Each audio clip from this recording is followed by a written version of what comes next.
آپ نماز پڑھا رہے تھے، مصلی پہ کھڑے ہوئے تھے، اچانک سے آپ نے آگے بڑھنا شروع کیا، آپ بڑھتے بڑھتے بڑھتے آپ مصلی کی دیوار تک پہنچ گئے، پھر ایک دم سے آپ نے پیچھے ہٹنا شروع کیا اور پیچھے ہٹتے ہٹتے مصلی کے کنارے پر آ گئے۔ صحابہ کرام نے منظر دیکھا، سلام پھیرنے کے بعد عرض کیا، یا رسول اللہ، ہم نے آپ کو کبھی اس طرح کرتے ہوئے نہیں دیکھا، آپ نماز میں آگے بڑھتے گئے یہاں تک کہ دیوار تک پہنچے، پھر ایک دم سے آپ پیچھے ہٹنا شروع ہوئے اور مصلی کے کنارے پر آ گئے۔ تو نبی کریم صلی اللہ علیہ وسلم نے ارشاد فرمایا کہ جب میں نماز پڑھا رہا تھا تو میرے اللہ نے مجھے جنت دکھائی، اس کی نعمتیں دکھائی، انگور اور اس کے خوشے لٹکے ہوئے مجھے نظر آئے، میں انہیں دیکھ کے آگے بڑھتا گیا، آگے بڑھتا گیا، آگے بڑھتا گیا، پھر میرے اللہ نے مجھے آگ دکھائی اور جہنم دکھایا، تو میں اس سے خوف کھا کر پیچھے ہٹتا گیا یہاں تک کہ مصلی کے کنارے پر آ گیا۔ مہینے میں سب سے بہترین عمل جو ہے وہ روزہ ہے، روزے سے بڑھ کر کوئی عمل نہیں۔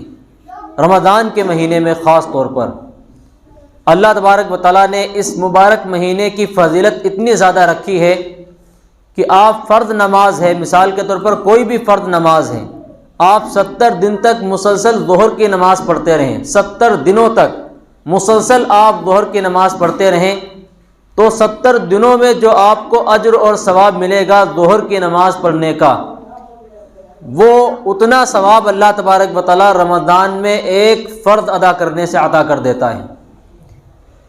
یعنی آپ رمضان میں صرف ظہر کی ایک نماز پڑھ لیں تو گویا آپ نے 70 نمازیں ظہر کی پڑھی ہیں، تو فرض کا ثواب 70 گنا اللہ تعالیٰ عطا کرتا ہے، اور نفل کا ثواب فرض کے برابر کر دیتا ہے۔ جبکہ نفل اگر آپ پوری زندگی بھی پڑھتے رہیں اور پوری زندگی کی نفل آپ کی ملا کر ایک جگہ کر دی جائیں تب بھی آپ کو فرض کے برابر ثواب نہیں مل سکتا۔ نوافل پوری زندگی کی سمیٹ کر فرض کے برابر نہیں پہنچ سکتی، تو رمضان کے مبارک مہینے میں اللہ تعالیٰ اس نفل کا ایک نفل کا ثواب ایک فرض کے برابر کر دیتا ہے، اور فرض کا ثواب 70 فرضوں کے برابر اللہ تعالیٰ عطا کرتا ہے۔ تو اس مبارک مہینے میں بہت سی فضیلتیں اللہ تبارک و تعالیٰ نے رکھی ہیں، اور اس سے پچھلی امتوں پر بھی روزہ فرض تھا، ایسا نہیں ہے کہ روزہ صرف اسی امت پر فرض ہوا، لیکن ان کو کوئی مستقل مہینہ نہیں ملا تھا، ویسے ہی اللہ نے روزہ فرض کر رکھا تھا، لیکن اس امت کو مستقل مہینہ رمضان کا ملا۔ اس کے علاوہ رمضان کے مہینے کے ساتھ ساتھ رب کائنات نے فضیلت دی ہے کہ 5 تحفے اور 5 خصوصیتیں صرف اسی امت کو عطا کی ہیں، اس سے پچھلی امت کو اللہ نے وہ 5 خصوصیتیں عطا نہیں کی۔ وہ 5 خاص بات کیا ہے؟ پہلی خصوصیت یہ ہے کہ روزہ دار کے منہ کی بدبو اللہ تعالیٰ کو مشک سے بھی زیادہ پسندیدہ ہے۔ بدبو سے مراد ہے جو بھوک کی وجہ سے ایک اندر سے انسان کے بو نکلتی ہے، وہ بو اللہ تعالیٰ کو مشک خوشبو سے بھی زیادہ پسندیدہ ہے۔ دوسری خصوصیت کیا ہے کہ روزہ دار کے لیے صبح سے لے کر افطار تک سمندر اور دریا کی مچھلیاں دعائیں کرتی رہتی ہیں جب تک کہ روزہ افطار نہ لے، وہ مسلسل دعائیں کرتی ہیں۔ تیسری خصوصیت کیا ہے کہ سرکش شیاطین کو اس مبارک مہینے میں قید کر دیا جاتا ہے۔ آپ دیکھیں ذرا، ویسے عام دنوں میں تو بہت کم ہی نمازی نظر آتے ہیں، لیکن رمضان کے مبارک مہینے میں سرکش شیاطین کے قید ہو جانے کی وجہ سے ہمارے وہ مسلمان بھائی جو صرف جمعے کو آ رہے ہوتے ہیں، رمضان میں ہر نماز میں پابندی کے ساتھ آنے کی توفیق ان کو مل جاتی ہے۔ تو تیسری خصوصیت یہ ہے۔ چوتھی خصوصیت کیا ہے؟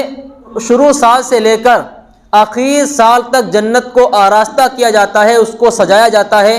پھر اللہ تبارک و تعالیٰ اس سے ارشاد فرماتا ہے کہ ان قریب میرے بندے دنیا کی مشقت و پریشانی سے نکل کر، دنیا کے بوجھ سے نکل کر تیرے اندر داخل ہونے والے ہیں۔ چوتھی خصوصیت یہ ہے۔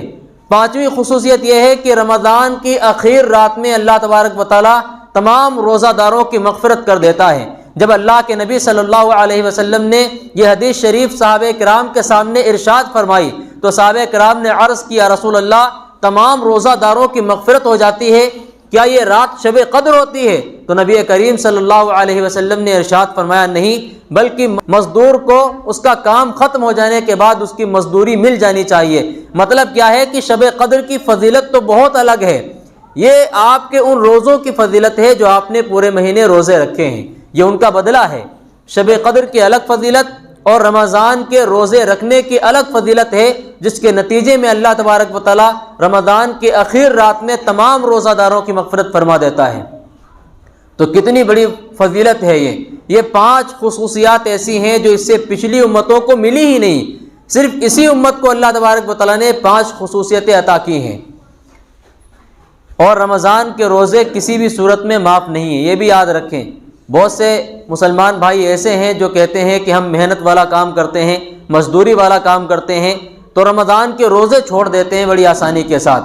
یاد رکھیں رمضان کے روزے جو ہے اسی طرح فرض ہیں جس طریقے سے 5 وقتہ نماز فرض ہے، جس طریقے سے ہم پر زکوٰۃ فرض ہے، رمضان کے روزے بھی ویسے ہی فرض ہیں، شریعت کی طرف سے بھی ہے، اور علماء کرام بھی بتاتے رہتے ہیں کہ آپ اپنے کام کو ہلکا کر دیں۔ اور جو مالک حضرات ہیں جن کے انڈر میں ورکرز کام کرتے ہیں، مزدور ہیں، کسی کے ماتحت ہیں، 10-12 مزدور کام کر رہے ہیں، تو مالکان کو چاہیے کہ وہ مزدوروں کا کام ہلکا کر دیں اس مبارک مہینے میں۔ اس سے مالک کو فائدہ کیا ہوگا؟ اللہ تبارک و تعالیٰ کی جانب سے مغفرت کا پروانہ اسے ملے گا۔ یعنی جو اپنے مزدوروں کے کام کو ہلکا کر دیں گے، رب کائنات ان کی مغفرت فرما دیتا ہے اس کے بدلے میں۔ اور دنیا میں ہر انسان کیا چاہتا ہے کہ ہماری مغفرت ہو جائے، ہر ایک انسان یہی چاہتا ہے۔ بڑے سے بڑے ولی جو یہ خانقاہیں لگتی ہیں، جو یہ نمازیں راتوں رات پڑھی جاتی ہیں، کس لیے پڑھی جاتی ہیں؟ کہ اللہ تبارک و تعالیٰ مغفرت کر دے، کسی طریقے سے جہنم سے بچا کر جنت میں داخل ہونے کا راستہ نکال دے کوئی۔ تو کتنی بڑی بات ہے کہ رب کائنات ایسے بندے کی مغفرت ہی کر دیتا ہے۔ ایک تو ہے 10 لاکھ نیکیاں دے گا، 10 کروڑ نیکیاں دے گا، وہ بات الگ ہے، لیکن مغفرت کا وعدہ تو نہیں ہوا اس میں۔ بھائی 10 لاکھ نیکیاں مل کے بھی انسان کیا جہنم میں جا سکتا ہے اپنے گناہوں کی وجہ سے؟ تو رب کائنات نے سیدھے مغفرت کا ہی پروانہ عطا کر دیا کہ اس کی مغفرت ہی کر دوں گا جو اپنے مزدوروں کو کام ہلکا کر دیتا ہے۔ تو جتنے بھی حضرات یہاں پر ایسے ہیں جن کے انڈر میں مزدور کام کرتے ہیں، بالغ بچے ہیں وہ کام کرتے ہیں اور روزہ رکھنا چاہتے ہیں، تو ان کو چاہیے کہ رمضان میں ان کا بوجھ ہلکا کر دیں، ان کو تنخواہ اتنی دیں۔ یہ بات بھی یاد رکھیں، بہت سے لوگ بوجھ ہلکا کر کے تنخواہ بھی کاٹ لیتے ہیں۔ بوجھ ہلکا کرنے کا مطلب ہے کہ ان کا جو مزدوری ان کی بنتی ہے، جو ان کی تنخواہ بنتی ہے، وہ آپ مکمل دیں، بس کام ہلکا لیں، تبھی اللہ تبارک و تعالیٰ کی جانب سے ان کو مغفرت کا پروانہ ملے گا۔ 4 اعمال کرنے کے ہیں رمضان المبارک کے مہینے میں۔ وہ 4 اعمال کون سے ہیں؟ پہلے نمبر پر آپ علیہ الصلوۃ والسلام نے ارشاد فرمایا کلمہ طیبہ کی کثرت، یعنی لا الہ الا اللہ محمد الرسول اللہ آپ کثرت کے ساتھ پڑھتے رہیں۔ اور یہ کلمہ تو ایسا ہے کہ آپ چلتے پھرتے اٹھتے بیٹھتے ہر حال میں پڑھ سکتے ہیں بڑی آسانی کے ساتھ۔ آپ کام کر رہے ہیں، اپنی شاپ پر بیٹھے ہوئے ہیں، اپنی دکان پر بیٹھے ہوئے ہیں، آپ تجارت میں لگے ہوئے ہیں، لیکن آپ کی زبان کلمہ طیبہ سے تر رہے، اس کے ذکر سے تر رہے، اور آپ کلمہ طیبہ پڑھتے رہیں۔ دوسری بات ہے وہ ہے استغفار کی کثرت، کہ آپ استغفر اللہ ربی من کل ذنب واتوب الیہ۔ اگر کوئی پورا نہیں، کسی کو پورا یاد نہیں ہے تو یاد کرنے کی اس کو کوشش کرے، اور جب تک یاد نہ ہو جائے صرف استغفر اللہ پڑھتا رہے۔ تو یہ 2 چیزیں ہو گئیں۔ فرمایا 2 چیزیں تو ایسی ہیں، 4 چیزیں کرنی ہیں اس مبارک مہینے میں، خاص طور پر 2 چیزیں تو میں نے آپ کے سامنے پیش کر دی ہیں۔ کلمہ طیبہ کا ذکر کثرت سے کریں، دوسرے استغفار کثرت سے پڑھتے رہیں۔ اللہ کے نبی صلی اللہ علیہ وسلم فرماتے ہیں کہ 2 چیزیں ایسی ہیں جن سے تمہیں چارے کاری نہیں ہے، یعنی وہ تو تمہیں کرنا ہی پڑے گا ہر حال میں۔ وہ 2 چیزیں کون سی ہیں؟ ایک تو جہنم سے پناہ مانگنی ہے۔ جہنم کون برداشت کر سکے گا؟ 1 منٹ کے لیے بھی جہنم کوئی برداشت نہیں کر سکتا۔ 1 سیکنڈ کے لیے بھی اگر جہنم سامنے لے آیا جائے اور دکھا دیا جائے کہ یہ جہنم ہے جس کے اندر تمہیں صرف 1 سیکنڈ کے لیے داخل ہونا پڑے گا، تب بھی کیا کوئی برداشت کر سکے گا؟ دنیا کی آگ سے 70 گنا زیادہ تیز ہے جہنم کی آگ۔ اللہ کے نبی صلی اللہ علیہ وسلم تشریف فرماتے، آپ کے آس پاس صحابہ کرام بھی بیٹھے ہوئے تھے۔ ایک بہت زوردار دھماکے کی آواز آئی، بہت ہی زور سے آواز آئی، تو صحابہ کرام نے فرمایا رسول اللہ یہ کس چیز کی آواز ہے؟ تو نبی کریم صلی اللہ علیہ وسلم نے ارشاد فرمایا کہ آج سے 70 سال پہلے جہنم میں ایک بھاری پتھر پھینکا گیا تھا جو آج اس کی تہ میں گرا ہے۔ تو جہنم اتنی بڑی ہے، تو جہنم سے پناہ مانگے بغیر تو چارے کار ہی نہیں ہے۔ اللہ کے نبی صلی اللہ علیہ وسلم تشریف لے گئے تھے معراج پر، تو نبی کریم صلی اللہ علیہ وسلم کو جنت اور جہنم دونوں کو دکھایا گیا تھا، اور آپ کو ان دونوں کا نظارہ کرایا گیا تھا۔ تو نبی کریم صلی اللہ علیہ وسلم نے جہنم کو پہلے بھی دیکھا تھا اور مدینے میں رہ کر بھی آپ جہنم کو دیکھ رہے تھے۔ آپ نماز پڑھا رہے تھے، مصلی پہ کھڑے ہوئے تھے، اچانک سے آپ نے آگے بڑھنا شروع کیا۔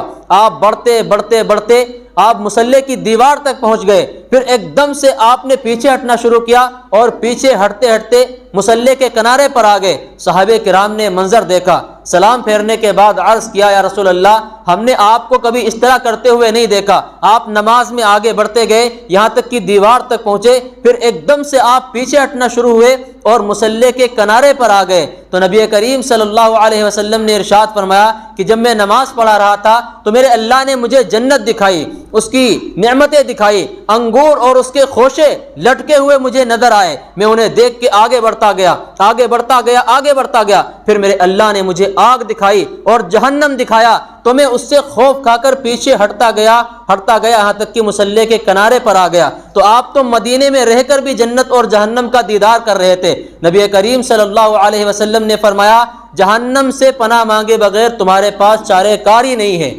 جو آج کا نوجوان کہتا ہے ارے جو ہوگا دیکھا جائے گا، کیا دیکھا جائے گا؟ کیا جہنم کے شعلے اور اس کی دہک کو دیکھ سکے گا؟ کیا جب جہنم میں پلسرات پر انسان گزر رہے ہوں گے اور گنہگار کٹ کٹ کے اسی پلسرات سے جہنم کے اندر گر رہے ہوں گے، کیا یہ دیکھ سکے گا؟ وہ جب جہنم میں گھسیٹ کر لوگوں کو ڈالا جا رہا ہوگا اور چیخ و پکار ان کی اس دن انہیں بچا نہ سکے گی، کیا یہ منظر وہ دیکھ سکے گا؟ حقیقت یہی ہے کہ قبر میں جانا ہے، پھر قبر کے بعد ایک مرحلہ آنے والا ہے، وہ مرحلہ یا تو آپ کو جنت کی طرف لے کر جائے گا یا پھر آپ کو جہنم کی طرف لے کر جائے گا۔ تو یہ اعمال، یہ ایسے مہینے رب کائنات عطا کرتا ہے کیونکہ رب کائنات تو اپنے بندوں کی مغفرت کے لیے بہانے تلاش کرتا ہے کہ کسی نہ کسی طریقے سے میں اپنے بندے کو معاف کر دوں۔ تو یہ رمضان جیسے مبارک مہینے اللہ تعالیٰ عطا کرتا ہے، اور صرف یہ مہینے نہیں بلکہ اس میں شب قدر بھی اللہ عطا کرتا ہے کہ ایک رات میں بھی اگر کوئی عبادت کر لے، فرمایا لیلۃ القدر خیر من الف شہر، 1000 مہینوں سے زیادہ بہتر ہے، 1000 مہینوں سے بھی زیادہ عبادت کا ثواب اس کے نام اعمال میں لکھ دوں گا۔ تو یہ بہانے اور یہ رب کائنات سیزن نیکیوں کے ہمیں عطا کرتا ہے کہ کسی بھی طریقے سے میرا بندہ جہنم سے بچ کر جنت کے اندر داخل ہو جائے۔ تو فرماتے ہیں نبی کریم صلی اللہ علیہ وسلم کہ 2 چیزیں ایسی ہیں جن سے تمہیں چارہ کار ہی نہیں ہے، مانگنا ہی مانگنا ہے۔ ایک تو جہنم سے پناہ مانگنی ہے، دوسرے جنت کی طلب، جنت بھی مانگنی ہے اللہ سے۔ تو یہ 4 اعمال تو آپ ویسے بھی کرتے رہیں، ہر نماز کے بعد آپ ہر دعا میں اپنی اللہ تبارک و تعالیٰ سے یہی مانگیں کہ اللہ جہنم سے پناہ عطا کر اور جنت میں داخلہ نصیب فرما۔ تو یہ دعائیں ہر حال میں مانگنی ہیں۔ اور جو 5 خصوصیتیں میں نے آپ کے سامنے ذکر کی ہیں وہ رمضان مبارک کی فضیلت کو روز روشن کی طرح عیاں کر دیتی ہیں۔ جیسے چڑھتا ہوا سورج اور اس کی روشنی اور اس کے ہونے میں ہمیں کوئی شک نہیں ہوتا ہے، ویسے ہی ان فضیلتوں میں ہمیں کوئی شک نہیں ہے، یقیناً رب کائنات نے ہمیں عطا کی ہیں۔ لیکن ایک بات یاد رکھیں، جیسا کہ میں نے شب برات کے موقع پر ایک بات کہی تھی کہ 7 بندے ایسے ہیں جن کی شب برات میں بھی مغفرت نہیں ہوتی، وہ 7 بندے ایسے ہیں جن کی شب قدر میں بھی اللہ تعالیٰ مغفرت نہیں فرماتا ہے۔ اللہ نہ کرے ہم میں کوئی ایسا ہو، اگر ہے تو ان سے توبہ کر لے۔ عام طور پر شراب سے تو لوگ بچے ہوئے ہیں، قتل سے لوگ بچے ہوئے ہیں، لیکن ماں باپ کی نافرمانیاں خوب ہو رہی ہیں۔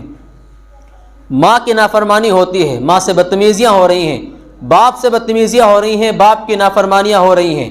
یہ ہر گھر کا مسئلہ بن چکا ہے اور نوجوان لڑکے اپنے آپ کو خود مختار سمجھنے لگے ہیں۔ وہ سمجھنے لگے ہیں کہ اب تو سارا اختیار میرے ہاتھ میں ہے، میں باپ کو بھی جھڑک دوں، ماں کو بھی جھڑک دوں، مجھ سے کون سوال کرنے والا ہے؟ یاد رکھیں وہی ذات سوال کرنے والی ہے جس نے آپ کو دنیا میں پیدا کیا ہے۔ وہ ذات تمہیں موت بھی دے گی اور موت کے بعد ایک ایک عمل کا حساب کتاب لے گی۔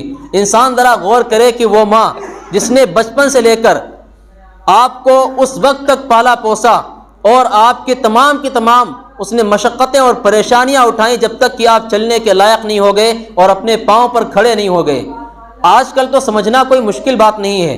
میرے خیال سے جن حضرات کی شادیاں ہو چکی ہیں وہ اپنی بیوی کو دیکھ لیں کہ بچوں کی پرورش کیسے کر رہی ہے، کتنی پریشانیاں اٹھا کر ان کی پرورش کرتی ہے، کیسے اگر رات میں بچہ پیشاب کر دے تو ماں خود گیلی جگہ پر سو جاتی ہے اور اسے سوکھی جگہ پر سلا دیتی ہے، اور باپ بھی سمجھوتا کر رہا ہوتا ہے اپنی نیند سے۔ وہ باپ جس کی نیند کھل جانے کی وجہ سے اپنے گھر والوں پر چیخا کرتا تھا، وہ نوجوان جو نیند سے کسی بھی صورت میں سمجھوتا نہیں کرتا تھا، جب اس کی اولاد ہوتی ہے تو بچہ رات میں روتا ہے، کبھی 3 بجے روتا ہے، کبھی 4 بجے اس کی چیخوں کی آواز آتی ہے، اس کی نیند بار بار کھلتی ہے، لیکن یہ برداشت کر رہا ہوتا ہے۔ ایک بار صرف غور کر لے کہ جب میں بچپن میں روتا ہوں گا تو میری ماں برداشت کرتی ہوگی نہیں کرتی ہوگی، میرا باپ سمجھوتا کرتا ہوگا نہیں کرتا ہوگا۔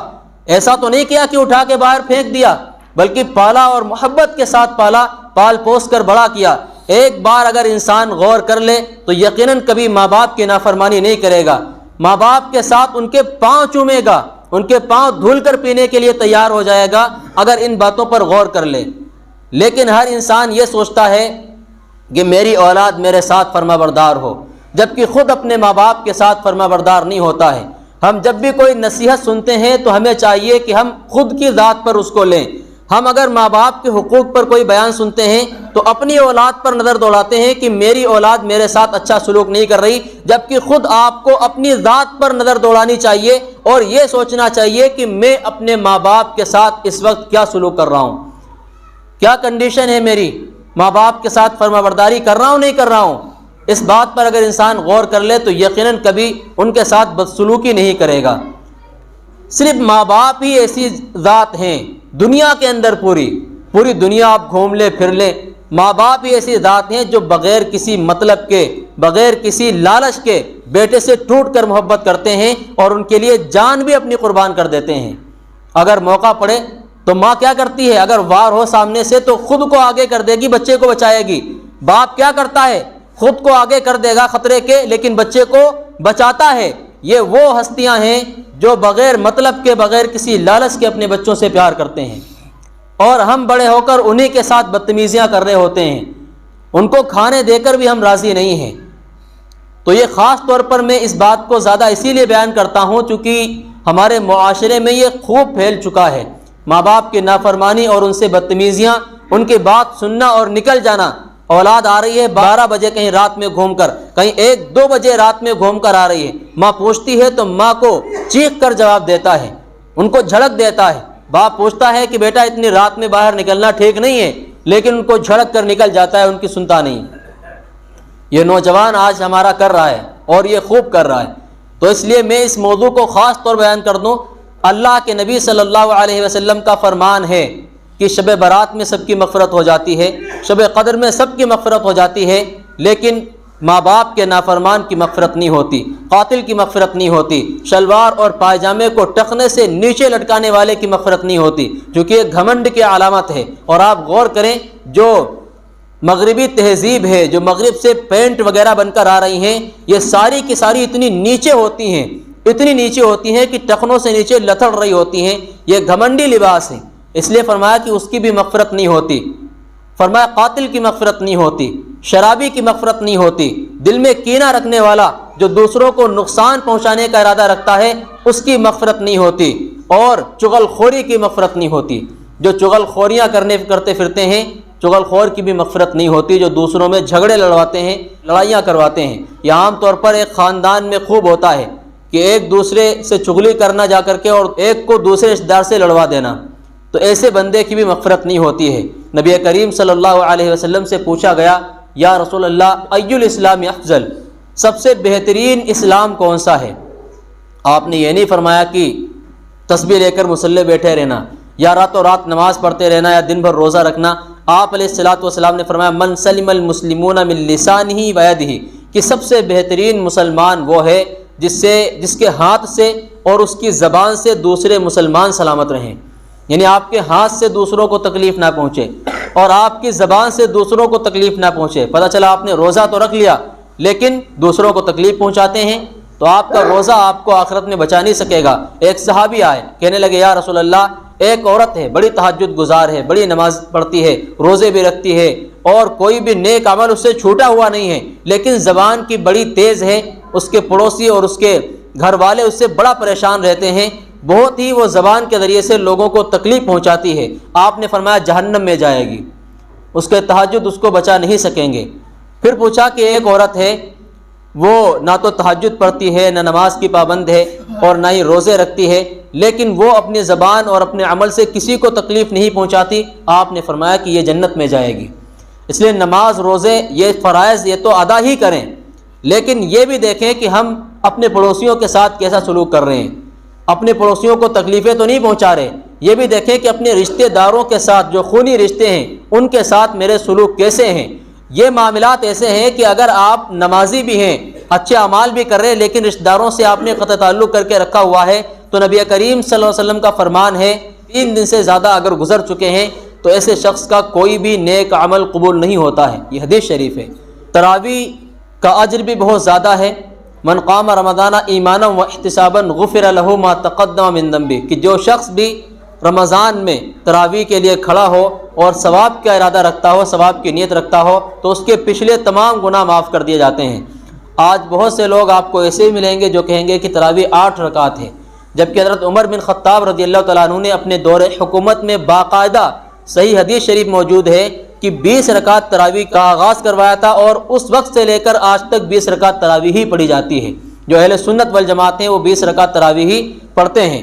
حضرت ابی بن کعب رضی اللہ تعالیٰ عنہ جو ہیں ان کو امام بنایا، جو اس وقت کے سب سے بڑے قاری تھے، اور 20 رکعت تراویح باقاعدہ شروع کروائی۔ اور تراویح میں 40 سجدے ہوتے ہیں۔ 20 رکعت تراویح میں کتنے سجدے ہوتے ہیں؟ 40۔